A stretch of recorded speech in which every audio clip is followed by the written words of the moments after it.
Assalamualaikum warahmatullahi wabarakatuh. Rabbi shrah li sadri wa yassir li amri wahlul 'uqdatam min lisani yafqahu qawli.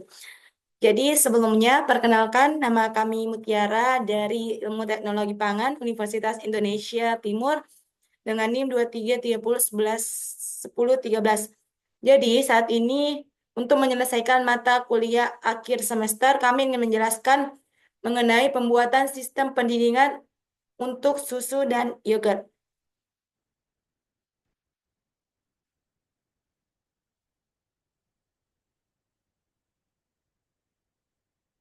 Nah, adapun pembahasan yang kita akan bahas dalam presentasi ini, yang pertama itu ada latar belakang, kemudian ada tujuan proyek, ketiga ada tinjauan pustaka, dan yang keempat ada desain dan metodologi, dan yang kelima ada perhitungan dan analisis, yang keenam ada hasil dan pembahasan, yang ketujuh ada kesimpulan dan saran, serta yang terakhir ada daftar pustaka. Nah, latar belakang, kenapa sih kita penting untuk melakukan pendinginan susu dan yogurt ini?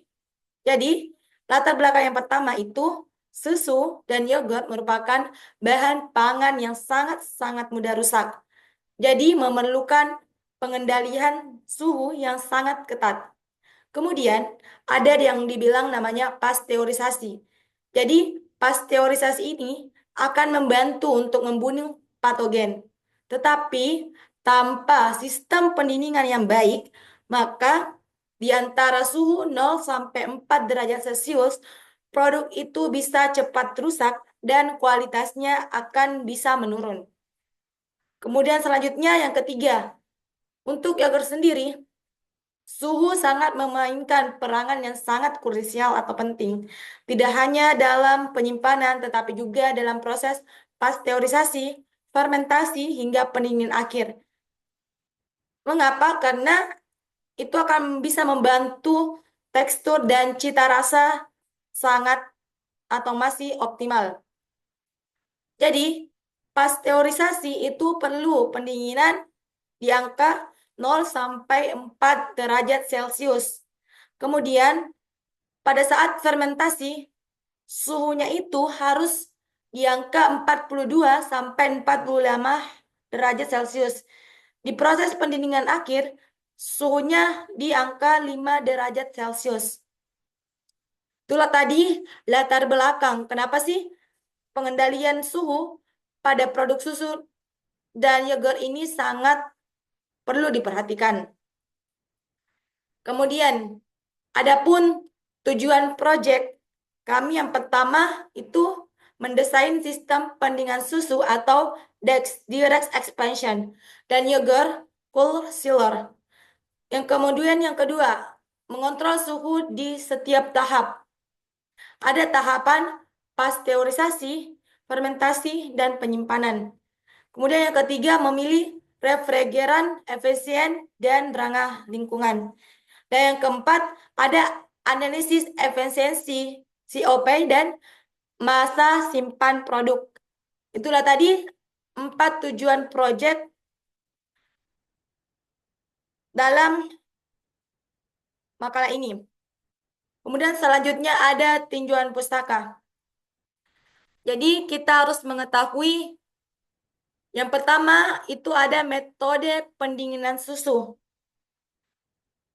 Sistem direct expansion dengan evaporator terintegrasi pada tangki susu atau yang dibilang full tank. Ini sangat ideal untuk pendinginan cepat dan homogen. Sistem ini dilengkapi agregator untuk distribusi suhu yang sangat merata. Kemudian ada cool chiller untuk yogurt.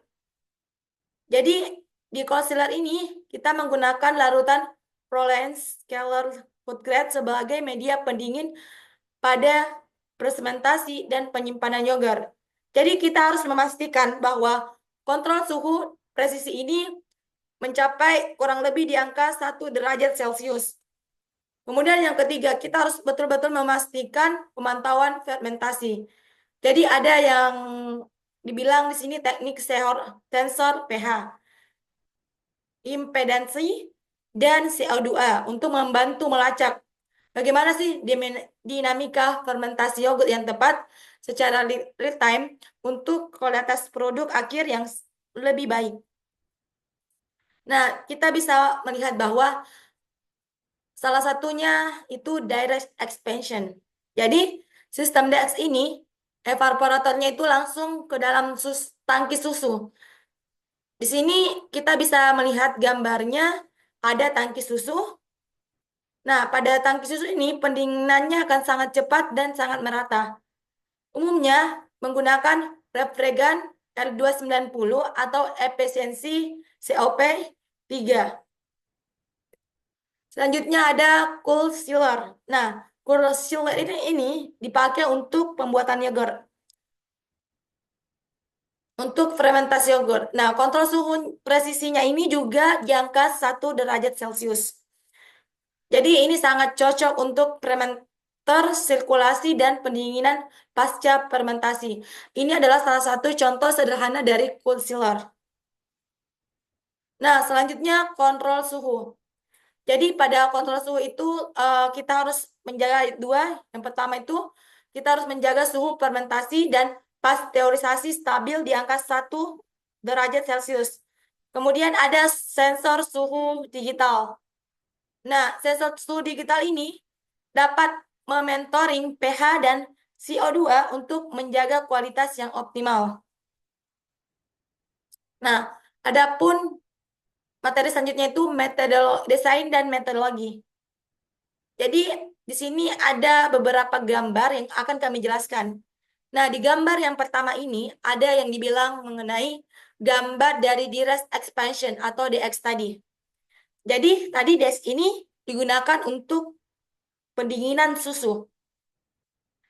Jadi pada DX ini gambarnya itu menampilkan siklus refrigerantasi standar, kompresor, kondensor, katup ekspansi, evaporator pada sistem pendinginan susu.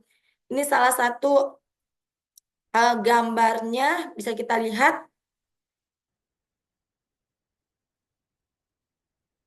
Nah, selanjutnya ada desain dan metodologi pada yogurt. Nah, bisa kita lihat bahwa ini adalah secondary coolant glycosol. Jadi ilustrasinya ini sistem glycosol ini menggunakan reverser pompa head, exchanger, dan control panel.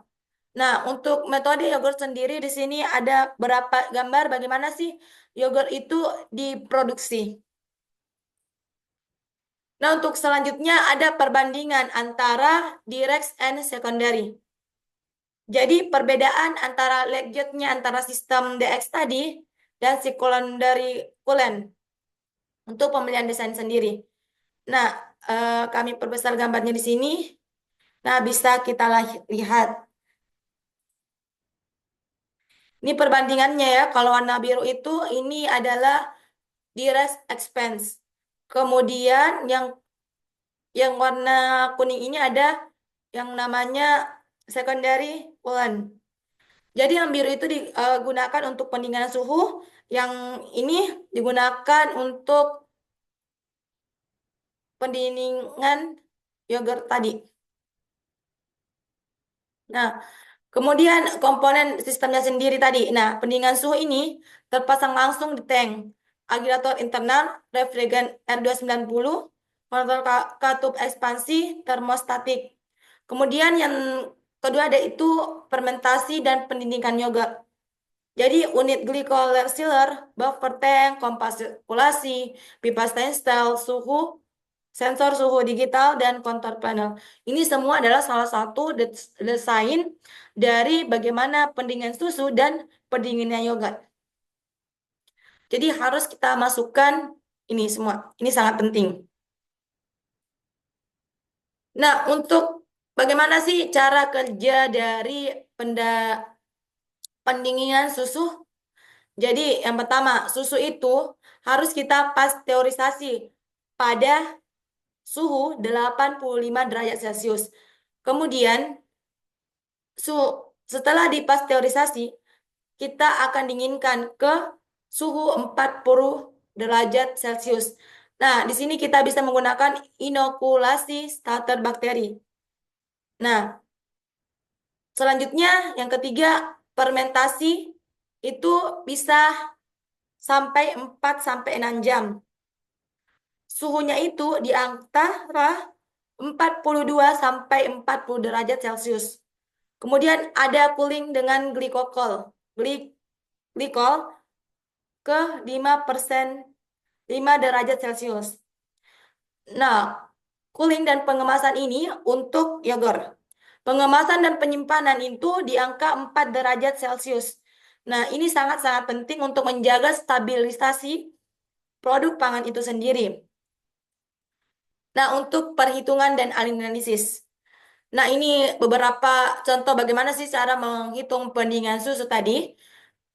Kapasitas hitungnya itu M dikali CP per segitiga T.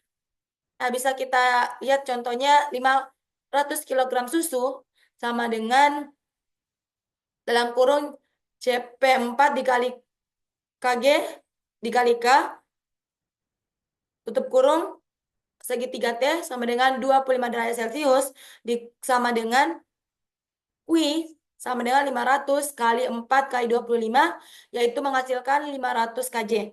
Artinya sama dengan 13,9 kW. Nah, ini diasumsikan dalam 3 kali refrigan di R290. Kemudian ada cool chiller. Asumsinya larutan propylene glikol itu 30 sampai 40%. Jadi di heat extendernya itu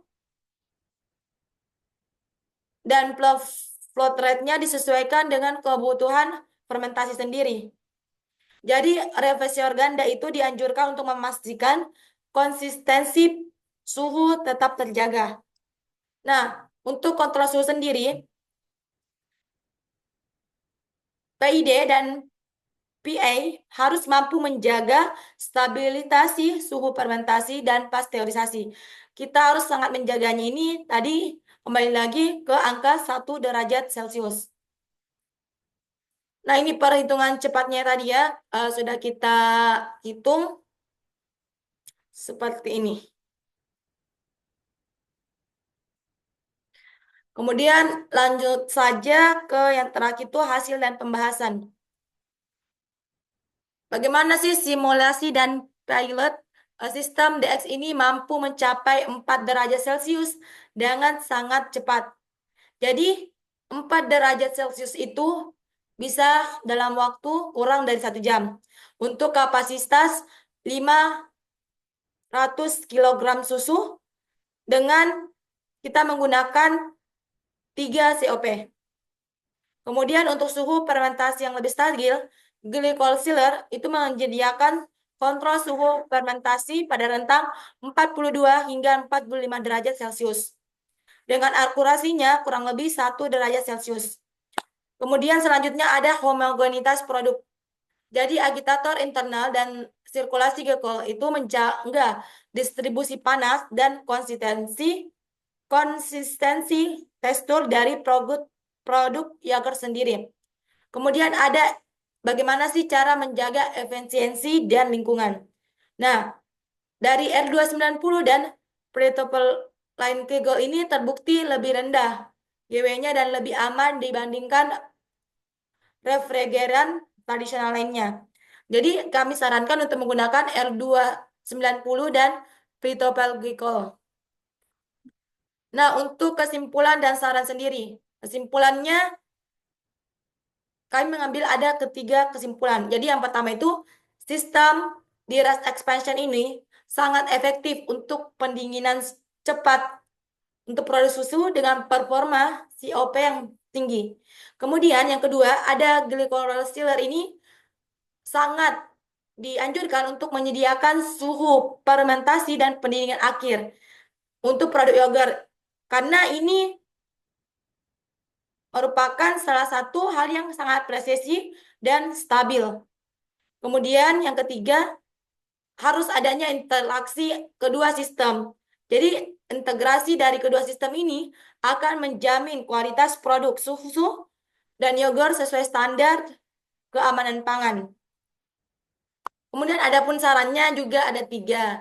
Jadi yang pertama, kita harus menggunakan reservoir ganda untuk stabil thermal. Kemudian menggunakan mentoril real time. Jadi pH-nya dan CO2-nya itu harus dimentoring secara teratur. Yang ketiga, bisa dikembangkan sistem otomatis berbasis PLC atau CDA dan kita menggunakan grafir untuk temperaturnya sendiri. Nah, untuk daftar pustakanya di sini kami ambil dari beberapa riset menunjukkan. Jadi, tadi sekian dari presentasi kami. Kurang dan lebihnya mohon dimaafkan. Wassalamualaikum warahmatullahi wabarakatuh. Semoga apa yang kami share ini bisa menjadi manfaat untuk teman-teman yang lain.